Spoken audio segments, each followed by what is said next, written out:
in all honesty, the US Algeria game probably never should have mattered in the way that it did. Am I wrong in wondering how, like, if you're young, you don't know much about the USA Slovenia game from that World Cup? Do you think I'm not giving our young audience enough credit? In terms of a US game that gets replayed or talked about, that was like a multi-goal thriller, this hardly comes up. For people who don't remember it, I'll be so quick here because I think most of our audience does. But the U.S. were down 2 at the half in a hugely important World Cup game. Donovan scored a great goal in the 48th. Then Bradley equalized with maybe the most important goal of his career in the 82nd. And then the U.S., I don't know how else to put it, they won the game. They won this game in the 85th minute on a free kick. Morris Adu scored a brilliant goal in the 85th. And the referee, Komen Koulibaly, inexplicably waved it off. To this day, I don't think anyone knows why.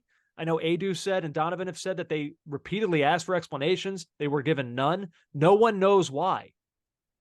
And it's maddening. And I think if you made a list of the 3 greatest robberies in American soccer history, I think this one is on the list. I think number 2 and 3, I think, are some combination of this one and the Germany handball that wasn't called in the 0-2 quarterfinals. Number 1 for me, I think people don't want to hear this, but number 1 on my list for American robberies in U.S. soccer, the Panama Phantom goal in 2017. And I Oh, think come it's see, on. that's what I knew you were going to say that. It's not talked about enough because people were so mad at the U.S. for losing their game against Trinidad. So people didn't want to give them, they just didn't want to say anything that in some way let them off the hook.